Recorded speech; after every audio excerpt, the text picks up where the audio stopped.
પરમાત્માને કોઈ વસ્તુ પ્રિય હોય તો માત્ર ને માત્ર ચરિત્ર અને સદવિચારો પવિત્ર છે. સામાન્ય જગત લઈ લો, દીકરો ગમે એટલો ચાલાક હોય, ગમે એટલી સંપત્તિવાળો હોય, હા, એની ચાલાકી કે એની સંપત્તિથી એના મા બાપને કાંઈ ફેર પડતો હોતો નથી. એને ફેર પડે જોઈએ એને વાંચવે તો, જોઈએ એને પ્રેમ કરે તો. એક સામાન્ય જગતના આ નિયમો હોય તો જે જગદીશ્વર છે એને ક્યારેય પણ ભગવાનને ચાલાકી ગમતી નથી. કોઈ પણ પ્રકારની હોશિયારી, કોઈ પણ પ્રકારનું ભણતર ભગવાન હંમેશા કોને મળ્યા છે? જે સરળ છે, જે સીધા છે. દુર્યોધન પાસે ચાલાકીનો પાર નહોતો, પણ ભગવાન ગયા નથી. વિદુરજી ભોળા હતા, ભગવાન એને મળ્યા છે. ભગવાન હંમેશા ભોળાનો છે. શુદ્ધિની કિંમત છે તમે જેની સામે બેસો છો. કમસે કમ આપણી વૃત્તિઓ એના જેવી થઈ જવી જોઈએ. અસર થાય ભગવાન. એટલે ફરી એક વખત જ્યારે કોઈ કર્મ કરવા બેસી ત્યારે કોઈને દેખાડી દેવા માટે નહીં, હા, પણ સ્વયં ઈશ્વરને રાજી કરવા માટે. આમાં કેવા કેવા પરમહંસો અને યોગ ભ્રષ્ટ આત્માઓ બેઠા છે. દાદાએ કીધું એવું, એમાં મારે તમને પ્રભાવિત કરવાની વાત જ નથી રહી. તમે એટલા બધા સત્સંગીઓ છે કે સત્સંગીઓ છો, તમે સાંભળો છો, એ તમારી અંદર પડેલો સત્સંગ મજબૂર કરે છે તમને કે ભગવાનનું નામ છે, બેસો. મારી વાતોથી હું તમને પ્રભાવિત તો ન જ કરી શકું. મારો પ્રયત્ન છે તમને પ્રભુભાવિત બનાવવાનો. હા, પ્રભાવિત થાવ તો કાંઈ જરૂર જ નથી. પ્રભાવિત કરીને શું કરીશ? પ્રભાવિત કરીને તો 5-25 પૈસા ધરશો, એનાથી વધારે થોડા ઘણા હાર પહેરાવશો, વખાણ કરશો, તાળીઓ. પ્રભુભાવિત થશો તો તમારું પણ કલ્યાણ થશે, અને કલ્યાણના માર્ગે જશો ત્યારે એનો સાક્ષી હું હશ, મારું પણ કલ્યાણ થશે. જેની સામે બેસીએ છીએ એટલા માટે તૃષ્ણાઓથી રહિત બની, કામનાઓથી રહિત બની. ઘણી વખત માયનામાં ન આવે એવા માણસો દુનિયામાં હોય. આપણને આપણું મગજ કામ, આ તો આપણી બુદ્ધિ જેટલું હોય આપણું એટલું વિચારીએ છીએ. કારણ કે 4 પ્રકારના વ્યક્તિઓ છે દાસબાપા. 4 વ્યક્તિઓના 4 પ્રકાર છે. એમાં પહેલો પ્રકાર છે જેનામાં બુદ્ધિ બહુ છે અને શુદ્ધિ બહુ છે. હા, બીજો પ્રકાર છે જેનામાં બુદ્ધિ નથી અને શુદ્ધિ નથી. ત્રીજો પ્રકાર છે બુદ્ધિ તો બહુ છે, હા, પણ શુદ્ધિ નથી. ચોથો પ્રકાર છે બુદ્ધિ નથી, શુદ્ધિનો પાર નથી.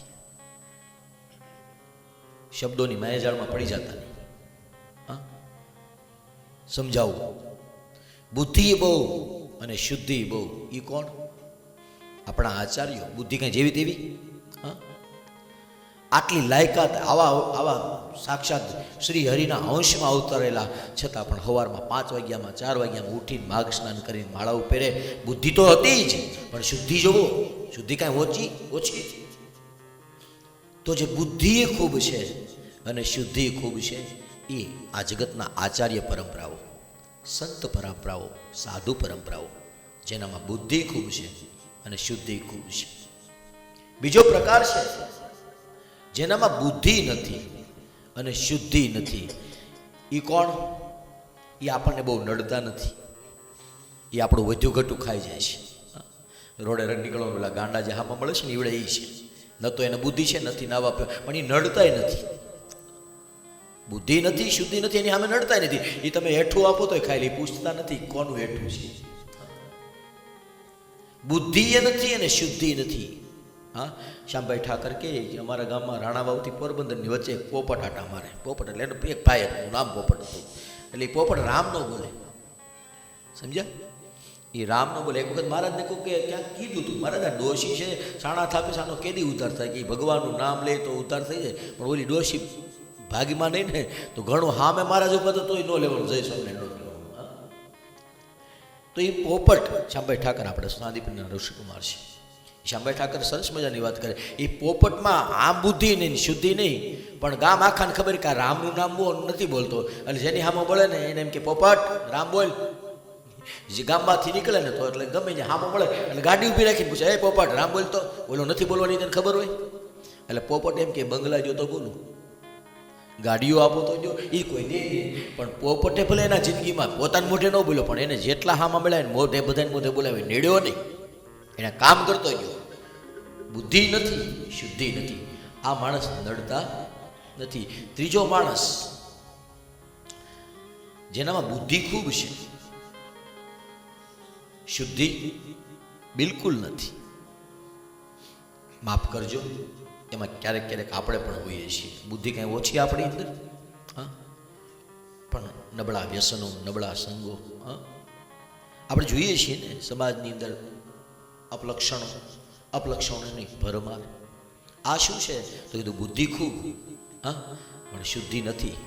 એટલે બુદ્ધિ, શુદ્ધિ વિનાની બુદ્ધિનું કાંઈ કામ નથી. ચોથા મેં તમને કીધું જેનામાં બુદ્ધિ ઓછી છે પણ શુદ્ધિ ગજબની છે, એ કોણ?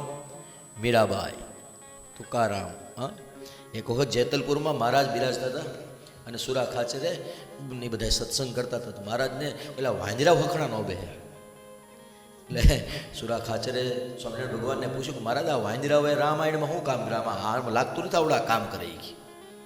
તો કે તમને એવું છે તો હું બોલાવો થોડાક વાંજરાઓને. વાંદરાઓને બધાને બોલાવે, 100-150 વાંજરાઓ મહારાજને અમે બે. મહારાજે કીધું સુરા ખાચરને કે હવે આ બધાને માળા આપો.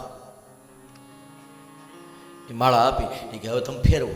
એ 100-150 વાંજરાઓ સામે માળા ફેરવે.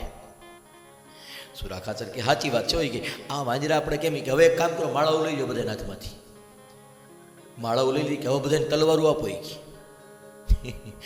તલવારો આપીને મહારાજ કે સુરા ખાચરને કે હવે આમ આમ આમ કરો. એ કે આમ થોડુંક વાંજરાઓ છે, કાપી નાખે.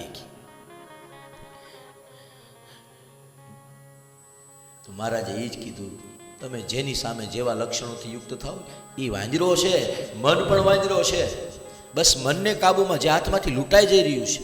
હા, બોલો એક વાદી આવેલો જતો હતો અને નદી આવી તો એક કરડિયો હતો સાપનો. હા, એ માથા ઉપર એને કરંડિયો મૂકી દીધો. સ્વામિનારાયણ સંહિતાની વાત.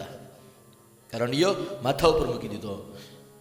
વાંજરું હતું હારે, વાંજરું અહીં ગળે બહાર દીધું અને ઘેટું હાથમાં રાખ્યું. અને નદી પાર કરવા માટે અંદર પ્રવેશ કર્યો ને ત્યાં છાંટા આવ્યા ઉપરથી. હા, છાંટા ઉપરથી આવ્યા તો વાંજરાએ ઓલું ઢાંકણું ખોલી અને માથે રાખી લીધું. એટલે ઓલો એરું હતો ને એ ઉતરીને ગયો. એમાંથી એ ઉતરીને ગયો ને ત્યાં એરું પકડવા ગયો તો હાથમાં ઘેટું આવી ગયું. ઘેટું ગયું, ઘેટાને પકડવા ગયો, ડૂબકી મારી વાંજરો વયો ગયો. નો સાપ હાથમાં આવ્યો, નો વાંજરું હાથમાં આવ્યું, નો ઘેટું હાથમાં, બધું ગયું. એમ સંસારરૂપી સાગરની અંદર ક્યારેક કંઈક હાથમાંથી જઈ રહ્યું છે, એવા સમયે હે બાપા વયું ગયું એમ કરીને રડો નહીં. જતું રહ્યું છે પણ હશે તો પાછું આવશે. આજે રમેશભાઈ એકને નહીં, તમે અહીંયા બેઠા ને જેટલા બેઠા એ બધાનો સત્સંગ ભૂતકાળમાં ક્યાંક ભૂલો પડી ગયો હતો. એ તમારો આત્મા સત્સંગી હતો એટલે પણ મેં દ્વારિકામાં સત્સંગ સાંભળો છો. રખેને એવું નહીં માનતા દર્શનના લગ્નમાં આવ્યા છે. તમને મનમાં એવું એમ હોય તમે કાઢી જ નાખજો, દર્શનના લગ્ન કરવા આવ્યા છે ને આપણે તો લગ્નના હિસાબે બેઠા. નહીં, લગ્નના હિસાબે તમે બેઠા જ નથી. આ તમારા પૂર્વનો સત્સંગ તમારા કિસ્મતમાં લગન. ક્ષણનો સત્સંગ ન મળે. સ્વામિનારાયણ ભગવાન કે ભાગમાં હોય એને મળે સત્સંગ, જેને તેને ન મળે. હારે રહેતા હતા એને નહોતો મળ્યો. નથી નહોતા માનવા વાળા તે દિવસે નહોતા માનતા, પણ અતિશય ભાગ્યશાળી હોય ને સત્સંગ. અને એ પાછો સવારમાં કાનુડાને તૈયાર કરતો હતો, કાનુડાને આમાં મારાથી દાંત કઢાઈ ગયા આમ થમતા. એટલે આમને મનમાં થાય કે ભાઈ હાલ ક્યારેક ક્યારેક વિચારો તો સતત શરૂ, એટલે કાનુડાને આમાં દાંત કઢાઈ ગયા. એટલે ભગવાને મને પૂછ્યું, ભગવાન એક મારી બંસરી ક્યાં છે? મેં તો તૈયાર થવા ગઈ છે.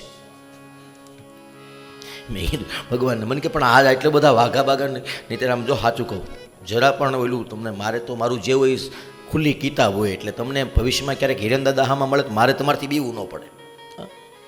હું મોટી મોટી વાતો કરો તો મારે તમારથી બીવું પડે, પકડાઈ ન જાવે.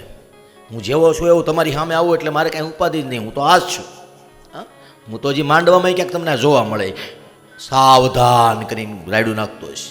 હા, હું તો એ બ્રાહ્મણ છું કે જેને ભાવ હોય ગમે કામ કરીએ. હજી ઘણા યજમાનો મૂકતા નથી એમ કે દાદા વાસળીને પૂછડું તમારે જ ઘડીક પકડવું પડશે. હા, ભગવાને ખૂબ દયા કરી છે. એવા કામ ન કરું તો મારી જીવિકા તો હાલે એમ છે. મહારાજની ખૂબ દયા છે. એવું કાંઈ નથી કે મારે એ બધું કરવું જ પડે.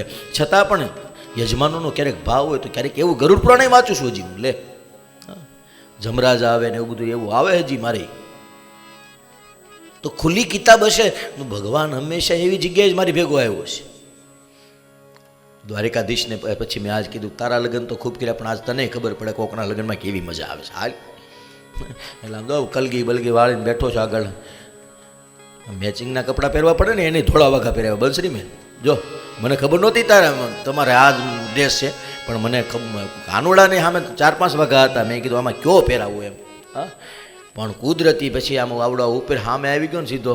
ઇસ્ત્રી ટાઈટ હતો અને ઉપર હોય પેલું હોય એટલે મેં કીધું ભગવાન હા પહેરી લઈએ. જો મેચિંગ થઈ ગયું, તમારે થઈ ગયું ને, તારે કાનુડાને મેચિંગ થઈ ગયું બેન. હા, બસ મેચિંગ કરતા શીખી જાઓ. આપણી બુદ્ધિ ઘણી વખત વિચારે કોઈક 2 જણા હા પડકે બેઠા હોય એટલે નહીં વિચારવાવાળા તો એ એવું પણ વિચારતા હોય. હા, ઘણા લોકો ઘણી જગ્યાએ કથા હોય કે એને કાંઈક નડતું હતું બેહારી છે એમાં. એલા કાંઈ નહોતું નડતું. નડતું હોય તો કથાઓ થોડી થાય. નડતા હોય તો ડાકલા હોય. નડે ત્યાં સાયલું પથરાણી હોય.